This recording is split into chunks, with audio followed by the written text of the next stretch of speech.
Hello, I am Francesca Monti. I'm an advisor at the Qatar Centre for Global Banking and Finance, and I am a professor at the Université Catholique de Louvain. Hi, I'm Joris Tielens. I work at the National Bank of Belgium at the research department, where I am an advisor on macroprudential topics. Thank you, Joris. Can you tell us a bit about your paper? So the paper that I'm presenting here tomorrow is called Asset Overhang and Technological Change. And it's a joint work with Hans Grijze and Rick Hoekny from KU Leuven.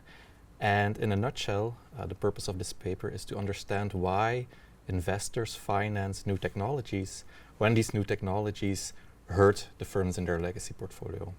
And it's not a trivial question, it's an important question, also very relevant, because we know and we see that new technologies, they often hurt laggard firms. For example, Airbnb is hurting the hotel sector, Netflix has pushed out Blockbuster, Tesla is stealing a lot of market shares from legacy dirty car makers, and so on. So if if a firm approaches an investor with this innovative project in mind, the investor basically faces this dilemma. Do I grant funding to this firm, in which case I run into the risk that I'm hurting the firms in my legacy portfolio, or do I forego the investment opportunity, in which case I'm protecting my firms in my portfolio, but the new technology dies on the drawing board. So there is a trade-off, and it's important because these new technologies, they're very important for long-term growth and economic welfare. So there is a long-standing research agenda on exactly this, and we're trying to shed new light on this topic. That's very interesting. I guess it also could it also have to do with the fact that there might be different types of investors, and so investors fear that somebody else might in any case take on the new technology, which then might hurt their portfolio, and then they're not sharing into the profits. Exactly. So in the paper that we have this very easy model, like a Mickey Mouse model, because it's super simple and it really focuses on the key mechanisms that we think are at play. It helps us formalize a little bit the research question and the incentives that investors have in the economy.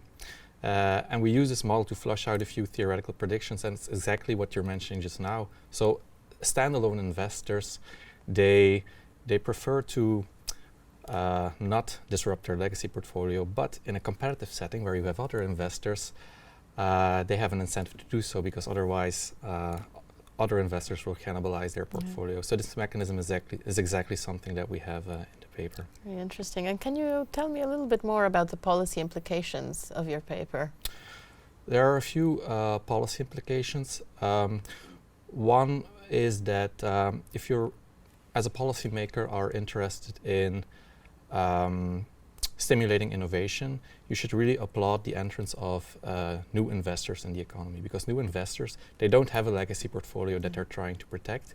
So they're really, interested in investing in new technologies. And due to the fact what you just mentioned, they're also triggering funding from other investors in the economy. Okay. And by new investors, you mean private equity funds, or really genuinely? For example, in the paper, we have an empirical application on climate change.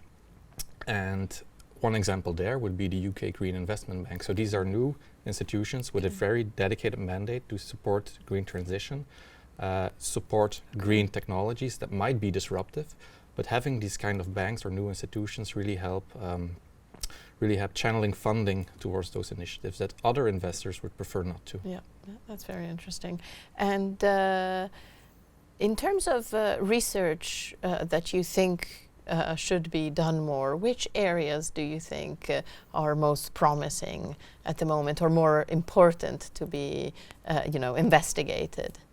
Well, in the context of this particular paper, we have this empirical application on climate change, but we feel that the economic mechanism that we are developing here is a little bit more broader. So for example, it would also apply to niche technologies like artificial intelligence, cloud computing.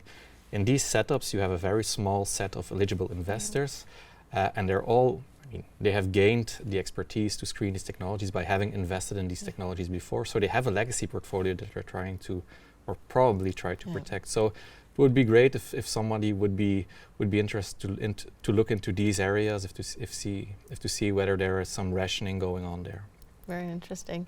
Thank you very much for taking the time to talk to us. Thank you.